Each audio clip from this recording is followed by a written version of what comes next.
donem pas a la taula rodona sobre els fàrmacs innovadors i regulació i la implicació del pacient, no, en aquests reptes de futur sobre aquesta qüestió. La taula la modera el Carlos López, que és el director de Desenvolupament de Negoci, Innovació i Sistemes del Bio. Tenim també l'Alberto Hernando, que és oncòleg mèdic de l'Hospital Vall d'Hebron i investigador de la unitat de teràpia molecular del càncer i Casa Research i del grup de genòmica del càncer del Bio. També contem amb l'Anna Farriols, directora clínica de la unitat d'atenció farmacèutica en oncologia d'aquí del Bio, i la Jèssica Fernández, que és una pacient que també participa molt activament en moltes accions que fem des d'aquí del Bio i que segur que ajuda a portar la seva visió en aquesta taula. D'acord? Contem també amb una mica d'estona al final per preguntes, si en teniu, i també així recollim les vostres reflexions i pensaments. Gràcies. Molt bé, moltes gràcies, Irene. Bé, la idea d'aquesta sessió d'avui, bàsicament, és la de entrar en un viatge. Entrar en el viatge de com un medicament oncològic neix des de la idea i arriba als pacients.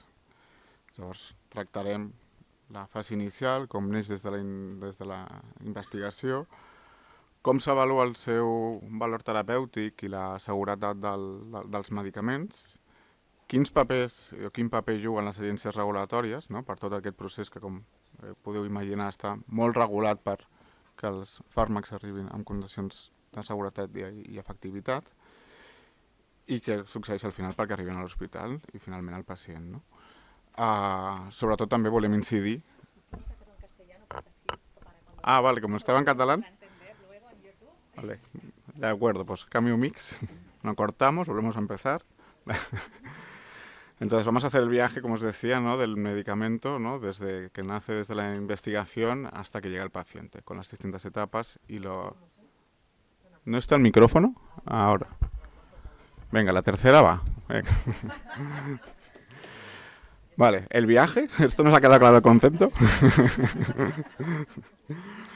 Vale, o sea, básicamente la dinámica, como se ha introducido Irene, pues haremos una serie de preguntas a los ponentes que tenemos hoy, que tenemos la suerte de que nos acompañen, para un poco enfocaros cómo sucede el desarrollo farmacéutico en general. Entonces, sin más dilación, y también sobre todo la participación de pacientes, sobre todo estas sesiones las hacemos con este enfoque. Alberto, ¿cómo se identifica y evalúa un nuevo tratamiento innovador dentro de la investigación oncológica? Pues esto es una pregunta que nos hacen muchos pacientes en la consulta, y a mí en la primera visita yo me dedico especialmente a los ensayos clínicos fases 1, que es la primera etapa dentro del desarrollo clínico de fármacos. Generalmente este desarrollo progresivo de diferentes fármacos los podemos dividir en 3 etapas, aunque cada vez se están desdiferenciando más, pero clásicamente definíamos el ensayo clínico fase 1, cuyo objetivo principal es determinar la seguridad de un fármaco, y en el cual hacemos una cosa muy curiosa los oncólogos, que es empezar, y a la vez intuitiva, que es empezar diferentes fármacos que se han desarrollado tanto en laboratorios de farmacéuticas como pueden ser en los laboratorios del Bio y que son prometedores y que tienen un racional científico para poder probarlo en pacientes humanos. Los empezamos en dosis muy bajitas y a partir de ahí, en un proceso que llamamos de escalada de dosis, vamos testando diferentes dosis. El objetivo primario, como he dicho, es siempre evaluar la seguridad del fármaco y de forma secundaria también, obviamente, ver si es un tratamiento prometedor desde el punto de vista de actividad definida como la posibilidad de que la enfermedad se reduzca. Posteriormente, después del fase 1, si el fármaco ha sido suficientemente seguro y suficientemente prometedor, se pasaría a una fase 2, en la cual se trata un mayor número de pacientes. Generalmente los ensayos clínicos fases 1 se pueden tratar entre 50 como máximo 100 pacientes, y ya en la fase 2 pues pueden llegar a tratarse hasta 200 pacientes, que ya busca tener más noción de cuál es la actividad real del fármaco en una población más grande de pacientes. Por último, si el fármaco es suficientemente prometedor, en la fase 2 se pasaría a la fase 3, en la cual generalmente un grupo de pacientes se va a dividir en 2 o más grupos y se van a distribuir aleatoriamente entre 2 tratamientos. El tratamiento que se considera estándar en ese momento frente al tratamiento experimental que queremos probar su superioridad. Entonces es un desarrollo progresivo. Finalmente, si un tratamiento es suficientemente prometedor en la fase 3, ya estos datos llegan a las agencias regulatorias que pueden aprobar o denegar el uso del fármaco a nivel europeo, a nivel americano y a nivel de España. Es un desarrollo, como ya he dicho, progresivo. Es la forma en la que llevamos haciendo los últimos 10 años, pero ¿qué es lo que está pasando?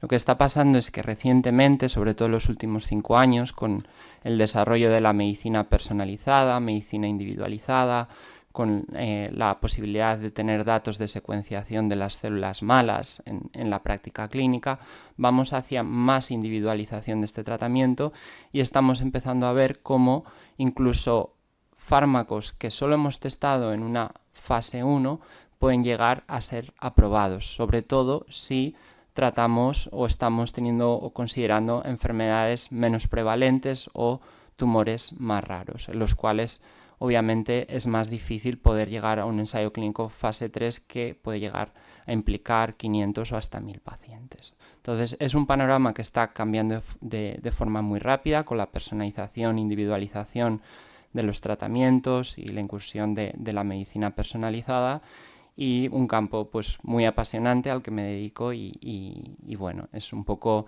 la visión de cómo es el desarrollo progresivo de los fármacos. Gracias. Ahora sí, ¿no? Vale, es muy interesante y te quería preguntar, porque también, ¿cuál es el plazo que tarda más o menos promedio, ¿no? Desde que empieza un fase 1 hasta un fase 3 y la diferencia en tiempos con esta aprobación acelerada que comentas, ¿no? Que puede ser, digamos, como otra estrategia. Pues hemos cambiado de quizás estar manejando tiempos de 6, 8 años a incluso casos muy, muy extremos y muy particulares de que esto se baje a 2 o incluso 3. ¿Qué se tiene en cuenta? Pues obviamente si estamos considerando un tumor raro, una enfermedad rara que no tiene ningún tratamiento estándar, obviamente no vas a poder llegar al ensayo clínico fase 3 y aleatorizar pacientes hacia un brazo en el que reciban el tratamiento estándar, porque verdaderamente no existe. Tampoco vas a poder llegar al ensayo clínico fase 3 si la enfermedad tiene una prevalencia de menos de un paciente entre cada 100.000 personas. Entonces, todo esto a nivel de, por ejemplo, la Agencia Europea del Medicamento, yo he tenido la posibilidad de tener conversaciones de este tema en concreto porque es uno de los campos que me apasiona más, los tumores menos frecuentes o enfermedades raras. Tienen todos estos aspectos en cuenta de cara a favorecer que tratamientos prometedores en enfermedades que no tienen tratamiento de base pues puedan tener una aprobación acelerada o no. Y esto es común tanto a la agencia americana como a la europea. Gracias. Ana, ¿cómo se garantiza la seguridad de estos tratamientos? O sea, que se utilicen de forma segura en los pacientes. Bueno, supongo que la mayoría de aquí ya sabe... Perdonad. Supongo que la mayoría de aquí ya sabéis que en los hospitales existen servicios de farmacia hospitalaria. Yo soy farmacéutica hospitalaria y nos encargamos de la gestión integral del medicamento, ¿no? Desde que llega a la farmacia hasta que la dispensamos a los pacientes. Formamos parte de muchas comisiones farmacológicas para evaluar el uso de los medicamentos, ¿no? Y hacer seguimiento de los efectos adversos. A nivel de ensayos clínicos es importante, ¿no? Explicar que tenemos... Los farmacéuticos hospitalarios validamos toda la medicación que está prescrita por los médicos se valida siempre por un farmacéutico hospitalario. Esto incluye una validación clínica en base a los parámetros corporales de los pacientes, ¿no? Parece que sea tontería, pero revisar siempre el peso, que el peso esté correcto en cada ciclo, parámetros corporales como la insuficiencia renal, la funcionalidad hepática, todo eso es importante y lo valoramos en cada ciclo de los pacientes. Aparte, también comentaros que una vez está validado, este medicamento se tiene que preparar, o sea, los fármacos en investigación son medicamentos realmente de alto riesgo, o sea, tenemos que formarnos para que esos medicamentos se preparen de forma segura. Nos ha dicho Alberto que muchas veces, ¿no?, los fases 1 empezamos con unas dosis muy bajitas y luego las vamos aumentando, pues la preparación en cada una de esas fases puede ir cambiando. Nos encontramos con datos de estabilidad de 1 hora, 2 horas y luego cuando el medicamento ya se comercializa pasamos a tener 24 horas. Entonces tenemos que ir adaptándonos a estos procesos y con ello siempre tenemos que contar con alguna tecnología que nos ayude, ¿eh? O sea, tenemos que contar que estamos trabajando en la unidad para garantizar el control cualitativo, es decir, que utilicemos siempre el fármaco correcto, trabajamos en cabinas de flujo laminar vertical y también garantizar que la cantidad de fármaco es la correcta, es decir, que ponemos la cantidad correcta para cada uno de los pacientes, ¿eh? Entonces, eso lo logramos pues con lectura de códigos de barra, con básculas en las cabinas para pesar las bolsas antes y después de la adición del fármaco. Es decir, hay un proceso de preparación muy complejo, ¿no?, asociado a los ensayos clínicos. Aparte de este tema ya más que he comentado, clínico y galénico, también en las farmacias, que a lo mejor algunos de ustedes han asistido, tenemos la atención farmacéutica, es decir, participamos y revisamos siempre la medicación concomitante de los pacientes. Sabemos que los pacientes, aparte de llevar el fármaco en investigación, llevarán otros fármacos por otras patologías y es importante detectar cualquier interacción que pueda haber entre el fármaco de investigación y los otros medicamentos. El objetivo final es garantizar eficacia del medicamento en investigación y eliminar cualquier efecto adverso provocado por una interacción, ¿eh? Entonces, a nivel farmacéutico, farmacia hospitalaria, pues es eso, adquisición y control integral del medicamento en cualquier momento, ¿eh? Gracias, y qué importante, ¿no? Detrás de las cocinas, ¿no?, digamos, toda la preparación. Sí, las cocinitas, que son muy complejas. Realmente en fases iniciales son preparaciones muy complejas. Gracias, Ana. Pregunta para Jessica. ¿Qué obstáculos os encontráis para acceder los pacientes a tratamientos innovadores? Bueno, como ya se comentaba, hay una lentitud, ¿no?, de la burocracia que hace que muchos fármacos no lleguen de forma rápida cuando a lo mejor el paciente es tu momento, a lo mejor, ¿no?, pero todavía no se ha aprobado. Entonces hay un montón de trabas administrativas, ¿no?, dificultades técnicas, como comentaba también la doctora Farriols. Pero claro, yo como paciente individual, ¿no?, que llevo una corta trayectoria, yo soy paciente de cáncer de mama desde hace 1 año y medio. Estoy ahora, ¿no?, he pasado los tratamientos más agudos, ¿no?, de quimioterapia. Hoy justo se cumple 1 año de la cirugía, radioterapia, y ahora estoy en fase de prevención, ¿no? Entonces, en ese momento, yo no soy paciente de ningún ensayo clínico, aunque fui casi paciente, se me propuso entrar, pero los ensayos tienen muchas veces criterios de inclusión muy, muy estrictos y por un pequeño detalle pues no conseguí entrar pues, en un ensayo que hubiera hecho que llevara un preventivo que tuviera menos efectos secundarios que el que estoy tomando actualmente, ¿no? Pero claro, la primera pregunta que me vino ante la posibilidad de entrar, ¿no?, a ese ensayo era el miedo, ¿no? Esto a mí va a ser más efectivo esto que lo que se da de forma estándar, ¿no? Entonces, claro, esa pregunta que es como muy naif del paciente, ¿no? Yo me quiero curar, ¿no? ¿Esto me va a ayudar a mí? Tenemos como que cambiar, ¿no?, esa pregunta, cambiar el sujeto de la pregunta. Hoy ha salido ya esa idea antes en las mesas anteriores y pensar, ¿esto beneficia de alguna manera, ¿no?, a la comunidad de pacientes?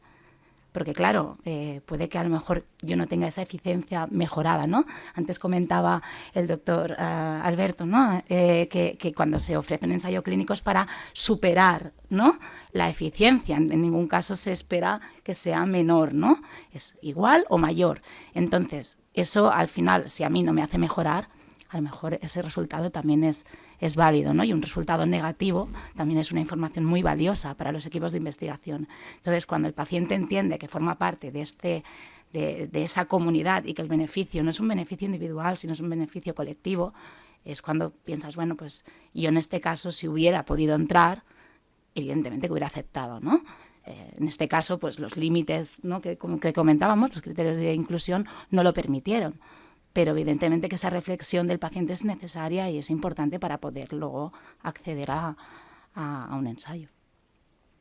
Y qué importante, porque además, a nivel global, de hecho, por ejemplo, estamos en general en Cataluña y en España en una de las regiones que más ensayos clínicos se realizan, más pacientes participan en ensayos clínicos a nivel, digamos, incluso social.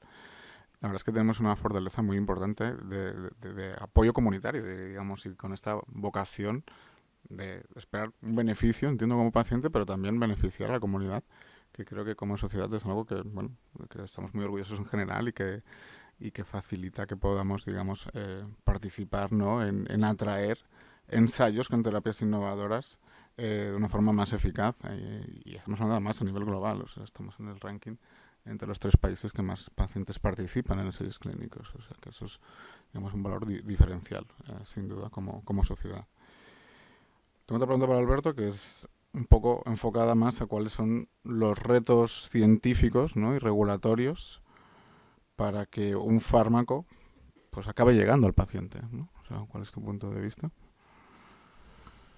Bueno, yo creo que en la anterior intervención he mencionado algunos de los que tenemos. El hacer ensayos clínicos, pues obviamente hay un porcentaje muy importante que están sponsorizados por industrias farmacéuticas. Va a haber una parte, sobre todo en centros punteros a nivel mundial, que van a ser ensayos clínicos que llamamos iniciados por investigador, de los cuales en Bio, en el Hospital Valdebrón, hay unos cuantos ejemplos. Esto quiere decir fármacos que han nacido en el laboratorio de la institución y que se prueban por primera vez en pacientes de esta institución o de otras a nivel de España. Entonces, uno de los retos que tenemos, pues, son los tiempos.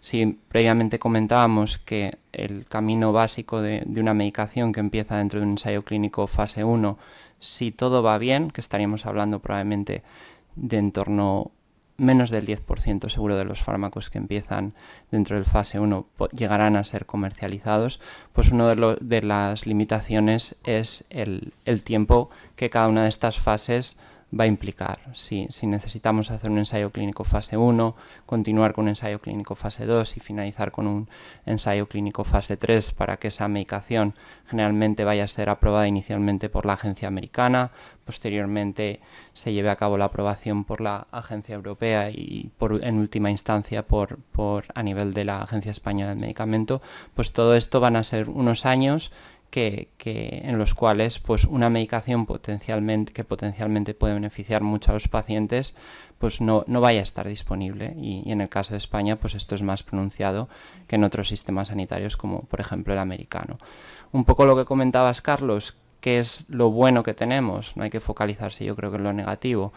Lo bueno que tenemos en España y en Cataluña es la posibilidad de tener diferentes centros que van a poder ofrecer a los pacientes ensayos clínicos que permitan de alguna forma recibir medicaciones que puedan beneficiar a cada uno de los pacientes y que a lo mejor están aprobadas en otro país o por otra agencia regulatoria, y que aquí la forma que tenemos es mediante ensayo clínico.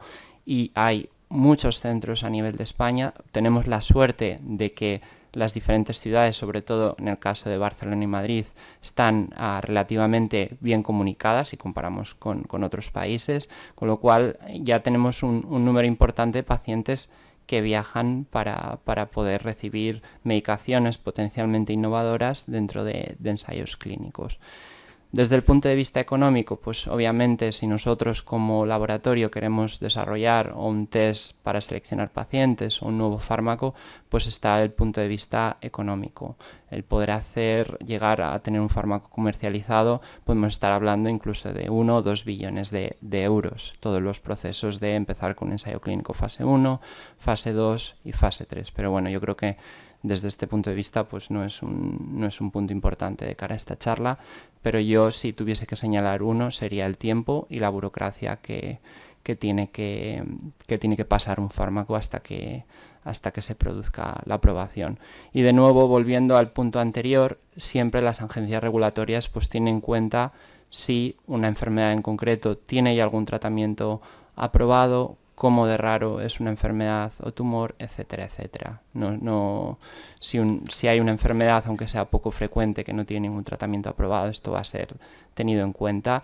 Y hay mecanismos, y cada vez vemos más mecanismos, no solo a nivel español, sino sobre todo a nivel americano y europeo, por el cual cada agencia regulatoria para estos fármacos potencialmente innovadores que pueden beneficiar a subgrupos de pacientes con enfermedades menos frecuentes van a tener un camino de aprobación que llaman acelerado, con algunas facilidades respecto a otros tipos de tratamientos, generalmente en enfermedades más frecuentes. Sí, no, precisamente te iba a preguntar por eso, ¿no? Es decir, si ha habido una evolución, ¿no? De si vamos, porque el tiempo, ¿no? La burocracia parece ser, ¿no? Como el gran factor limitante. Y si ha habido una evolución, o sea, si hace 10 años tardábamos más, ahora tardamos menos, sigue igual, hay mecanismos o iniciativas para justamente acelerar esto, o sea, ¿en qué punto estamos? Ha habido una evolución y yo creo que el punto principal subyacente de todo esto ha sido el poder personalizar cada vez más los tratamientos gracias a la secuenciación del genoma de los tumores, así como poder determinar diferentes proteínas dentro de las células malas de la enfermedad y poder desarrollar medicamentos específicos que no van a depender tanto de dónde se localiza el tumor primario, sino de qué biomarcadores va a tener cada tipo de enfermedad dentro de cada paciente de forma individual. Y esta individualización y personalización progresiva que estamos viendo dentro del campo de la oncología también está haciendo a modificar pues caminos clásicos de aprobación de diferentes fármacos con estas vías regulatorias de aprobación acelerada. Que puede que un fármaco reciba este tipo de designación de aprobación acelerada y luego verdaderamente cuando se haya tratado un número mayor de pacientes vaya a ser un medicamento que no tenga una magnitud de beneficio para los pacientes lo suficientemente buena, o cuando se recaben, por ejemplo, datos de calidad de vida, que esto generalmente es en etapas más avanzadas, pues verdaderamente el balance beneficio para los pacientes versus calidad de vida pues no sea favorable. Esto se hace en etapas posteriores, pero al menos no se va a negar un fármaco que puede ser revolucionario y se va a estar mucho tiempo sin poder acceder. Yo creo que esto es algo que progresivamente va a cambiar y que beneficiará a los pacientes, no solo a nivel de Estados Unidos, Europa y España. Uno de los puntos importantes y que ya linko con la conversación que hemos tenido en la charla anterior es el poder compartir estos datos de secuenciación de los pacientes a nivel mundial para desarrollar proyectos liderados por investigadores. Todo esto hace que si una persona tiene una enfermedad muy muy poco frecuente y tenemos un estudio de biomarcadores, eso pueda ser sabido por otros investigadores a nivel mundial. Gracias.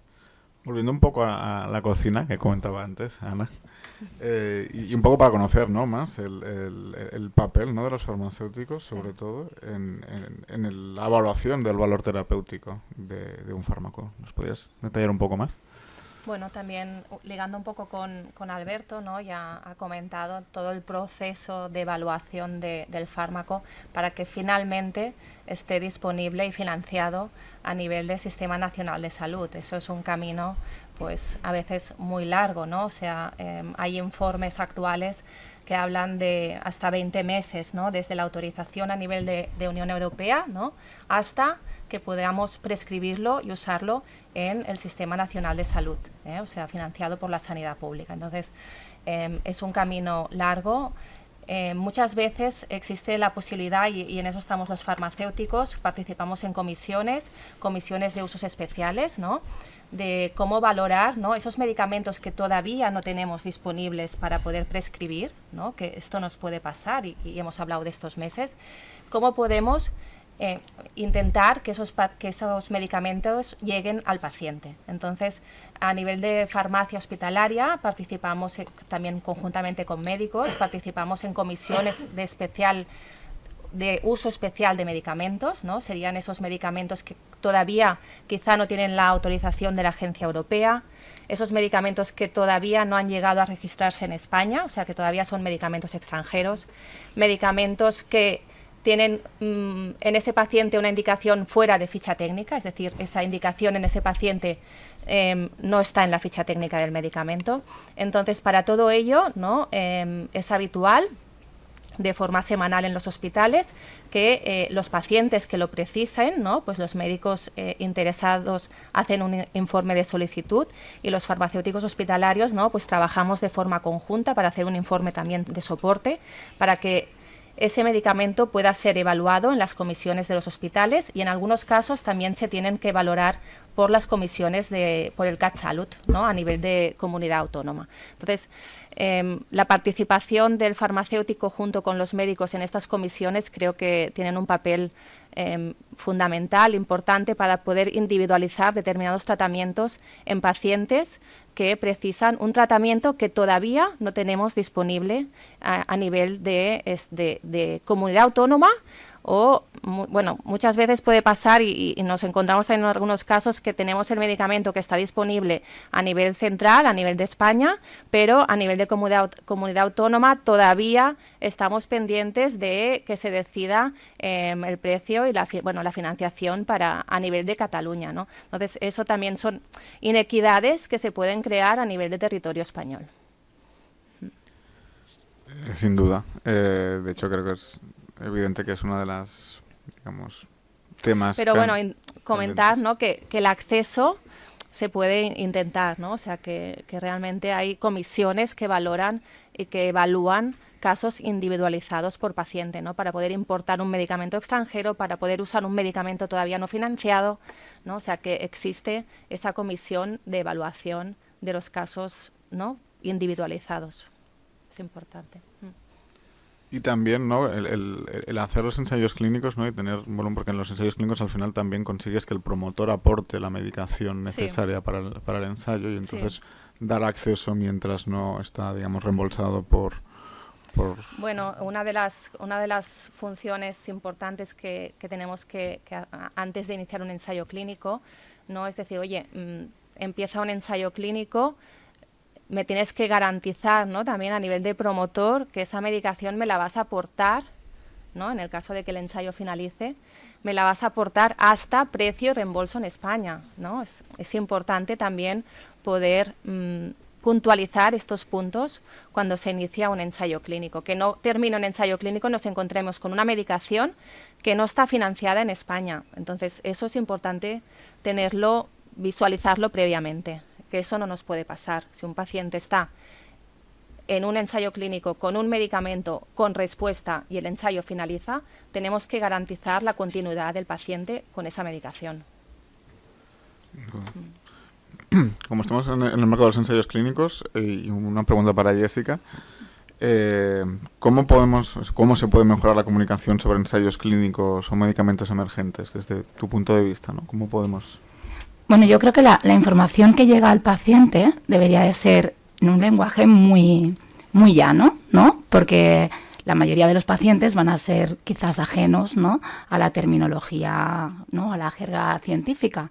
Entonces, debería de ser un lenguaje muy, muy visual, muy, muy llano, pero a la vez que contenga toda la información necesaria. A mí como paciente me gustaría saber qué sucede después con esas muestras, cómo se tratan, ver lo que hay como en el backstage, ¿no? Un poquito. Entonces, antes salía por aquí la idea de qué chulo sería poder visitar, ¿no? el lugar donde se hace la investigación básica, ¿no? Que lo comentábamos al inicio de la sesión. Pues detalles como estos yo creo que podrían ayudar también a que el paciente pues se sienta como más implicado, ¿no? Y realmente entienda un poquito que lo que hace forma parte, ¿no? De un engranaje. Y por otra parte, la información suele llegar o bien a través de las asociaciones de pacientes, ¿no? Que hacen una difusión muy activa, pero sobre todo la propuesta, ¿no? del ensayo entiendo que llega a través del oncólogo. a mí como paciente quizás echo en falta, ¿no? O me gustaría disponer de un portal en Internet donde yo pudiera entrar y ver qué es lo que se está haciendo, qué es lo que hay, buscar por comunidad, buscar por tipo de cáncer, buscar, ¿no? Y tener toda esa información agrupada, desconozco si existe, porque yo no lo he encontrado, ¿no? Pero tener toda esa información como muy al alcance. Es verdad que cuando hablo con otras pacientes, a veces percibo que hay personas que prefieren distanciarse un poco de tanta información, ¿no? Porque les abruma o porque no les apetece tenerla. Pero hay otras pacientes que sí somos más curiosas, ¿no? Entonces, si tienes la información, tú puedes decidir, ¿no? Es como coger un libro y decir, me lo leo por capítulos o me lo leo entero en un fin de semana, ¿no? Pues bueno, tener esa información muy accesible y sobre todo eso, en un lenguaje pues que podamos entender todos los ciudadanos y pacientes. Bueno, hay bases de datos con información de ensayos clínicos disponibles a nivel de España, o sea que eso... ¿Pero son bases de datos accesibles a pacientes o para profesionales? ¿No? ¿Verdad, Alberto? Que puedes entrar y consultar en estas patologías qué ensayos clínicos tenemos. Vale. Yo un par de adiciones a esta cuestión. Es cierto que, un poco yendo a tu pregunta, pues no va a ser lo mismo explicar un ensayo clínico muy experimental, ensayo clínico fase 1, que es un poco más mi campo, en el que pues no va a haber pacientes que reciban la medicación que se considera estándar, porque ya han hecho las medicaciones estándar y esto suele ser un criterio común, que un ensayo clínico los pacientes pues sí que puede haber un grupo de pacientes que reciban un placebo o que reciban el tratamiento estándar que en ese momento se considera el mejor y el aprobado por las guías.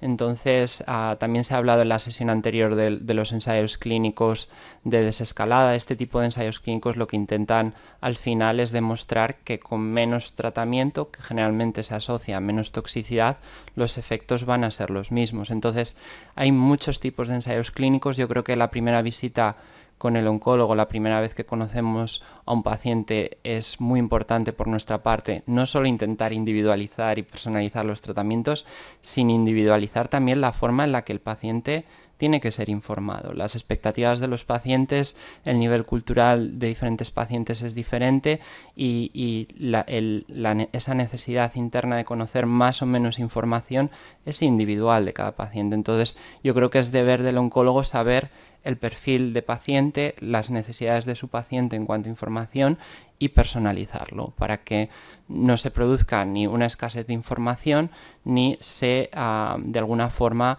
se sobrecarga un paciente con demasiada información que muchas veces no puede asimilar pues, por nervios, etcétera, etcétera. Entonces yo creo que es muy importante en esa primera visita, cuando se explica el desarrollo, el diseño de un ensayo clínico y la estructura de un ensayo clínico, saber cómo explicarlo de forma individualizada a cada paciente, porque va a haber escenarios muy diferentes. Y ciertamente un acompañamiento, ¿no? Porque es cierto que hay bases de datos, de hecho, formalmente con la regulación europea que aplica y luego en España también la regulación aplicable, hay un registro de todos los ensayos clínicos activos, ¿vale? Es consultable web, pero es verdad que no es fácil tampoco, ni es nada intuitivo para un paciente, simplemente tienes título de estudio y los centros que participan. Luego también hay otros parámetros, los ensayos clínicos pueden estar activos, pero pueden no estar reclutando. Y eso a veces pues genera frustración porque piensas que puedes participar en un ensayo clínico que está abierto pues aquí y resulta que en ese periodo de tiempo no es tan activo el centro para reclutar, pues porque el promotor va, digamos, asignando slots para inclusión de pacientes de forma, digamos, progresiva, ¿no? Entonces ese acompañamiento yo creo que complementar la información, que evidentemente igual se tiene que facilitar más a nivel de los registros que hay públicos, pero sí que el acompañamiento creo que es básico, tanto el que hacen las asociaciones, ¿no? Para informar a los pacientes, como igual más personalizado el oncólogo o oncóloga de referencia que tiene el paciente para implicarlo. Os voy a lanzar una pregunta abierta, no sé cómo vamos de tiempo. Vale, pues hago la última. Y era justamente cómo pueden los pacientes influir, ¿no? En la toma de decisiones sobre tratamientos y la regulación. Esto es una pregunta abierta ya que dejo para finalizar antes de abrir micrófono. Pues yo creo que la voz del paciente es muy, muy importante. Yo, en mi estancia en un centro oncológico en Toronto, aplicando a becas americanas, pues tuve esta primera noción. Allí, por ejemplo, en 2020 no, pero había una beca específica para jóvenes investigadores que de 2020 a 2021 cambió, y uno de los requerimientos era: ¿has discutido el diseño de tu ensayo clínico con un paciente? ¿Cuál ha sido el feedback? ¿Y qué estrategias de mitigación para hacer la vida más fácil al paciente dentro de este ensayo clínico has implementado o has incorporado? Entonces, yo creo que esto, que directamente me sorprendió en 2021 que fuese ya un requerimiento para una beca, se está generalizando cada vez más a Europa y España. Incluso proyectos pequeños que simplemente sea a lo mejor coger muestras de sangre o procedimientos poco invasivos como puede ser una muestra de orina, cada vez más se está pidiendo cuál es la voz del paciente y si has implementado algún tipo de estrategia para que minimizar este tipo de procedimientos. Esto es simplemente una pequeña pincelada. Creo que cualquier aprobación final de un fármaco debería tener una revisión por parte de agencias de pacientes. Y un poco lo que se comentaba también en la sesión anterior, no solo puede haber pacientes súper expertos, biólogos, farmacólogos, que sepan mucho de ciencia del cáncer, sino que tiene que haber personas de diferentes ámbitos que puedan analizar y dentro de un lenguaje muy muy básico cuál ha sido pues la toxicidad, cuál ha sido la experiencia del paciente dentro del ensayo clínico, número de visitas, etcétera, etcétera. Esto es súper importante porque al final no solo van a ser los efectos secundarios, sino que va a ser también cuánto tiempo de la vida del paciente la va a pasar en un hospital. Sí, yo ahora recordaba las palabras, ¿no?, de Roberto Saldaña en la primera mesa, que decía: tenemos que contar lo que nos pasa, ¿no? Entonces la única manera de que el paciente pueda influir de alguna manera es contar, es compartir las necesidades, las inquietudes, lo que me pasa, aunque a lo mejor pueda parecer algo que solo me pasa a mí, bueno, pero es importante porque formo parte de esto, ¿no? Entonces atrevernos eso, pues a comunicarnos abiertamente pues con la persona que esté llevando en ese caso, ¿no?, la investigación. Pero hay que contar lo que pasa, hay que hablar, si no se puede trasladar nada. Sí, yo añadir solo el concepto de transparencia, ¿no?, que los pacientes tengan conocimiento del medicamento, tengan conocimiento de todos los pasos a nivel regulatorio que se precisan para que ese medicamento también esté disponible en la práctica asistencial. Foros como este me parecen perfectos para que los pacientes puedan conocer realmente todos los pasos que se siguen para llegar a poder utilizar los medicamentos y tener acceso a esos medicamentos innovadores. Gracias. Ya está, sí. Abrimos el micrófono, creo que tenemos... Sí, yo tengo dos preguntas, una para ti y una para ti.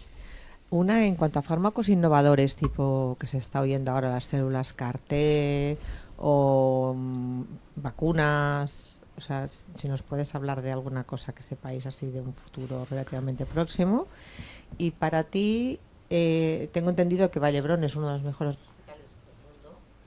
Entonces, si los laboratorios, entiendo que algunos son los promotores, ¿no?, que aportan el dinero Para los ensayos, sí. los ensayos, el ensayo sale de aquí, las competencias económicas de sanidad están en Cataluña. ¿Por qué tenemos que pasar por Estados Unidos, por Europa, por Madrid y Cataluña? Bueno, voy a contestar al primer punto. Los ensayos clínicos con terapias tipo CAR-T o incluso lo que llamamos TILS. Aquí en el Hospital Vall d'Hebron tenemos ensayos clínicos activos con TILS.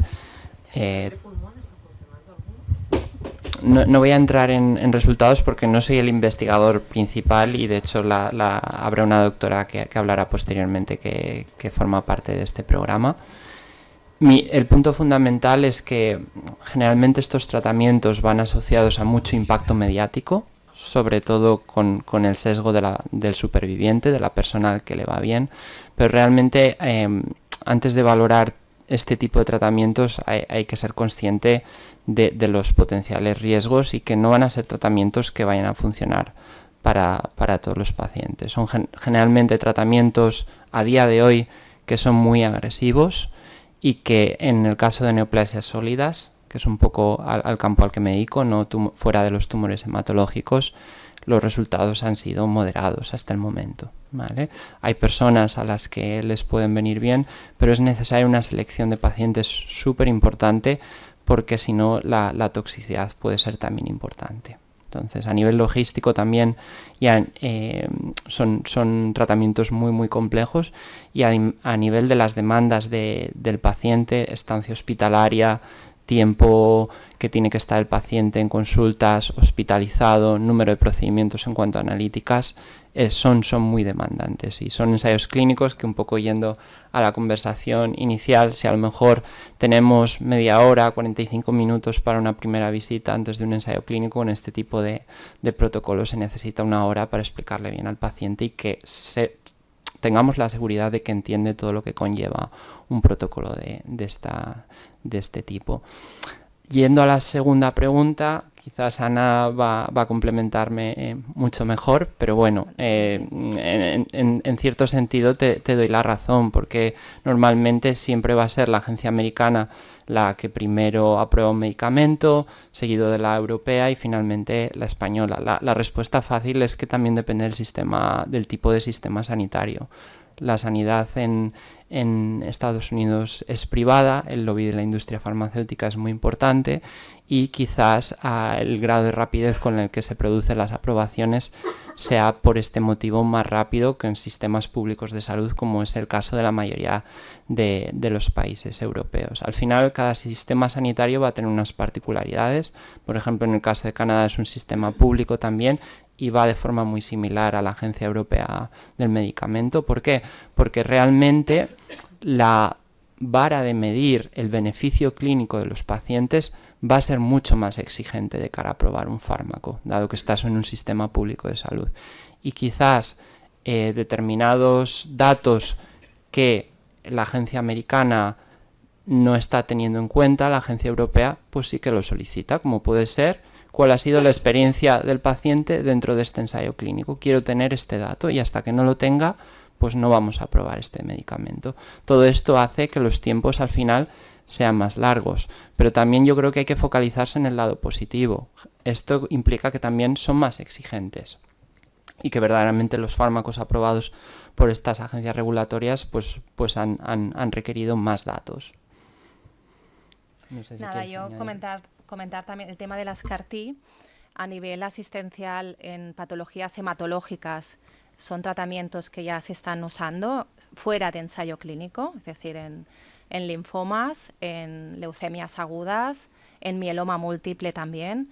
Es decir, esta terapia ya la tenemos en el Hospital Vall d'Hebron. O sea, te diría que a la semana quizá ponemos 2 o 3 en pacientes hematológicos.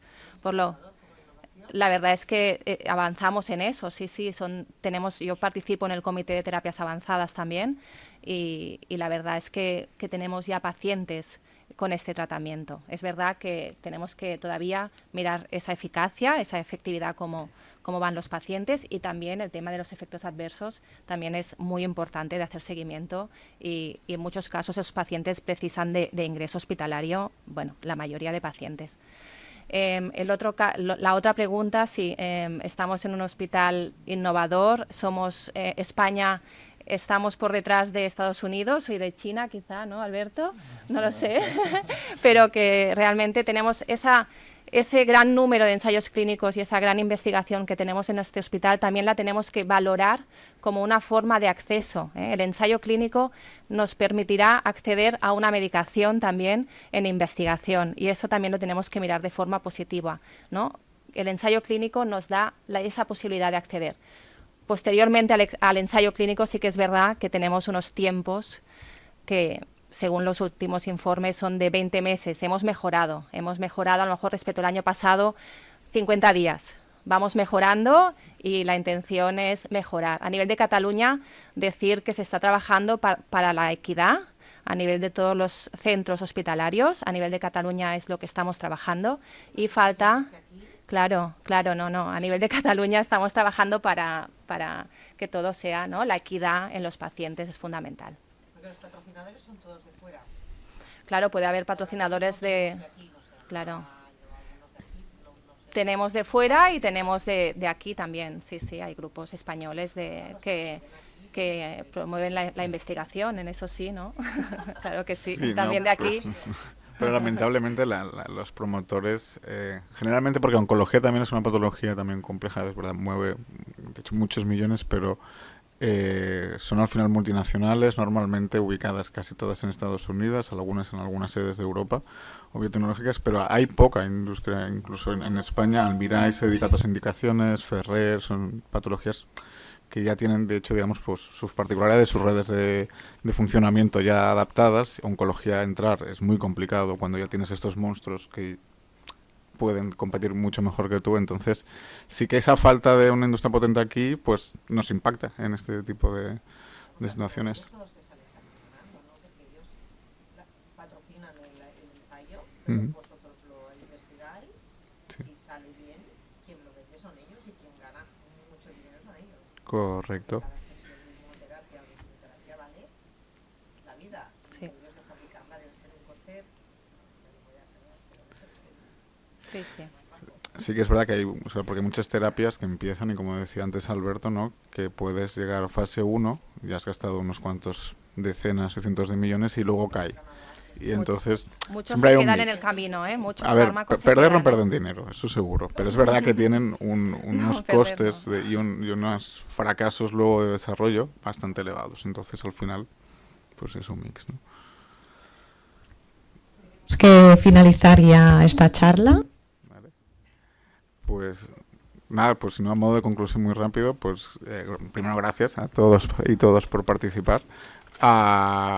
Creo que también ha quedado bastante recogido el hecho de las fases de desarrollo de un fármaco, ¿no? Las fase 1, fase 2, fase 3, la aprobación de comercialización, los retrasos que pueden haber por la distinta burocracia, decisiones, negociaciones de precio, reembolso, que al final es lo que afecta y de lo que hemos estado hablando en esta última parte. Y que luego la importancia, ¿no? de al menos pues poder disponer de programas de ensayos clínicos potentes, pues nos hacen un poco aliviar esta restricción que tenemos más burocrático-financiera a nivel país, ¿no? Y entonces intentar en eso pues dar esperanza para nuevos tratamientos. Gracias.